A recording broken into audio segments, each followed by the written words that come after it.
వివేక హత్య దోషుల అరెస్టుకు నువ్వు ఎందుకు సిద్ధంగా లేవు? తండ్రి హత్య పైన పోరాడుతున్న చెల్లెలకి న్యాయం చేసేందుకు మీరెందుకు సిద్ధంగా లేరు? వివేక హత్య కేసు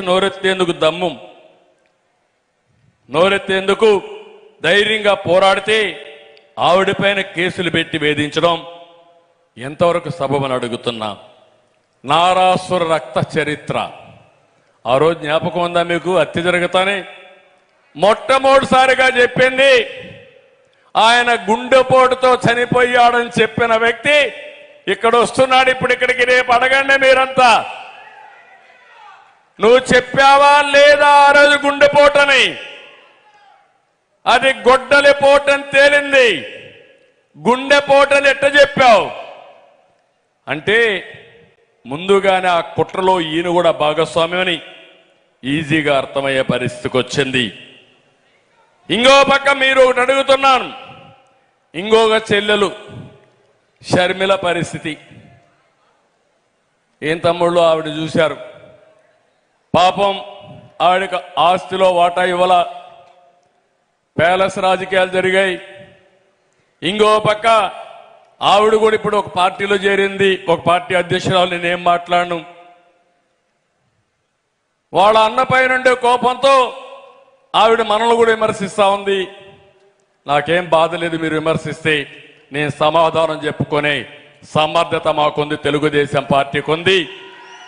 ఆ విషయం ఆవిడ కూడా గుర్తుపెట్టుకోవాలి. కానీ ఇక్కడ మీరు చూస్తే సొంత చెల్లెల్ని ఎన్నికల ముందు పాదయాత్ర చేపించి ఊరూరు తిప్పి ఎట్లా ఉపయోగించుకున్నాడో మీరు చూశారు. అంటే టిష్యూ పేపర్ బాత్రూమ్ను మారిగా వాడుకొని ఈ అమ్మాయి ఆ టిష్యూ పేపర్ బారేసినట్టు ఇప్పుడు చెల్లెలు వదిలేసే పరిస్థితికి వచ్చాడు. ఏమి న్యాయమో నాకైతే అర్థం కాలేదు. అందరితో పర్వాలేదు, కుటుంబాల్లో తగరాదులు వస్తాయి, నేను ఎక్కడ తప్పుపట్టను. కుటుంబాల్లో తగరాదు వచ్చినా మీరు ఒక్క విషయం గుర్తుపెట్టుకోవాలి, సోషల్ మీడియాలో ఆవిడ నీ పైన పోరాడుతుందని ఆమె పుట్టిక పైన కూడా నీచంగా మాట్లాడావు. నీ సోదరి, నీ తల్లి, ఒక తల్లి ఒక మగబిడ్డనే ఒక ఆడబిడ్డను ఇచ్చేస్తే నీ సొంత చెల్లి ఎక్కడ ఆవిడ పుట్టుకను కూడా నీచంగా చిత్రీకరిస్తా ఉంటే నీ తల్లికి అవమానం కాదా? నీ కన్న తల్లికి అవమానం కాదా? కనీసం ఖండం చేశారా మీరు? సరే, నన్ను తిట్టాడు, పవన్ కళ్యాణ్ తిట్టాడు, మన ఆడవాళ్ళు తిట్టారు.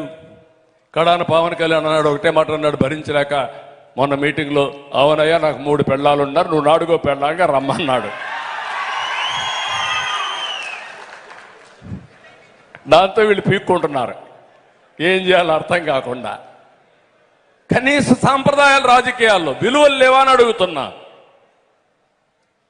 అంటే ఇంత దగాకోరు రాజకీయాలు, నీచమైన రాజకీయాలు, ఇవన్నీ చూస్తే చాలా బాధేస్తుంది. అందుకనే మీరందరూ కూడా గుర్తుపెట్టుకోవాల్సింది, ఒక నేరస్తులు, నేర స్వభావం ఉండే వ్యక్తులు అధికారాన్ని వ్యాపారంగా చేసుకుని డబ్బులే ప్రధానంగా ఆలోచించి ఎలాంటి నీచానికైనా కానీ చేస్తే ఇలాంటివే జరుగుతాయి. ఈ విషయం మీరు గుర్తుపెట్టుకోవాల్సిన అవసరం ఉంది. నిన్న ఒక అతను హైదరాబాద్లో తెలంగాణ అతను ఒకసారి మాట్లాడితే నాకు చాలా బాధేసింది. ఏంట్రా ఈ రాష్ట్రం అని. సార్, హైదరాబాద్ అంతా మీ వల్లనే వచ్చింది, సైబరాబాద్ మీరు నిర్మాణం చేశారు, బ్రహ్మాండమైన ఎకోసిస్టమ్ ఇచ్చారు. ఈరోజు ఏ మారుమూలకు పోయినా ఆ అభివృద్ధికి మీరే కారణమని మనస్సాక్షిగా అందరూ ఒప్పుకుంటున్నారు.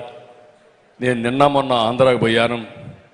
ఒక 2-3 రోజులు ఏదో మా స్నేహితుడు పెళ్ళుంటే పోతే తిరిగి వస్తా ఉంటే నేను ఒక హోటల్ దగ్గర నిలబడి ఎట్లుందో కనుక్కున్నాను. కనుక్కుంటే ఒక వ్యక్తి అక్కడికి వచ్చి,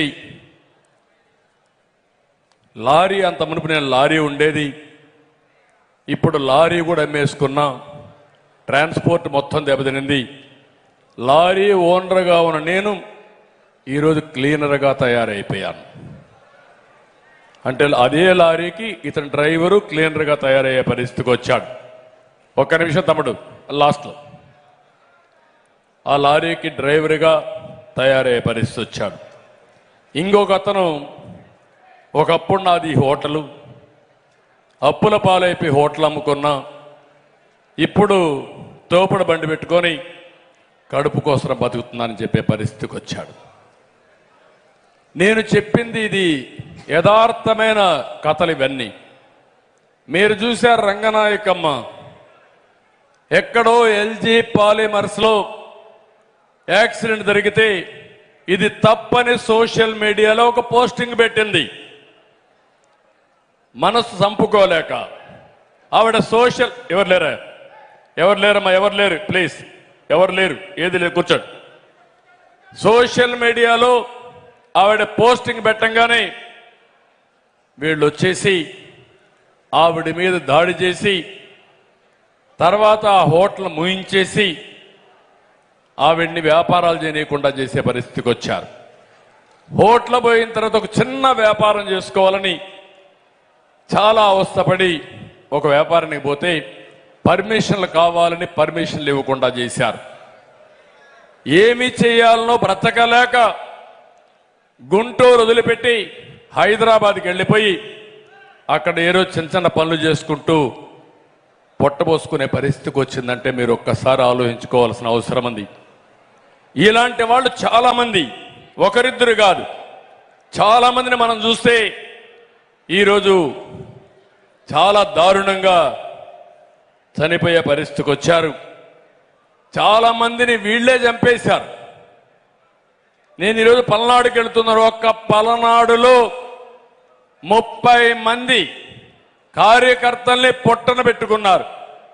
నిన్నో మొన్నో నీళ్లు అడిగితే నువ్వు నీళ్లు అడిగే సాహసం చేస్తావని ఒక మహిళని ట్రాక్టర్ పెట్టి తొక్కిచ్చేశారు. అంటే ఇది పరాకాష్ట. మీరు చూశారు. మంచి డాక్టర్ సుధాకర్ ఏమడిగాడు? ఒక మాస్క్ అడిగాడు. కరోనా సమయంలో మాస్క్ నన్ను అడగతావని సస్పెండ్ చేసి పిచ్చివాణ్ణి చేసి ఎక్కడికక్కడ వేధించి కడాన హార్ట్ అటాక్తో చచ్చిపోయే పరిస్థితికి వచ్చాడు. సుబ్రహ్మణ్యం అనే ఒక డ్రైవర్ని చంపి కారులో డోర్ డెలివరీ పంపించారు.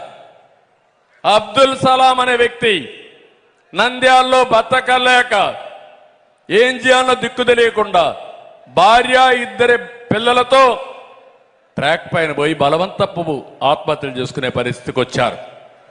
ఈ విధంగా చాలా మందిని చంపేశారు. చాలా మంది ఆత్మహత్యలు చేసుకున్నారు బతకలేమని. నేను ఒకటే ఇక్కడే నాయకులకి కార్యకర్తలు చెప్తున్నా, ఇలాంటి వ్యక్తులు కానీ మళ్ళీ ఏదైనా జరిగితే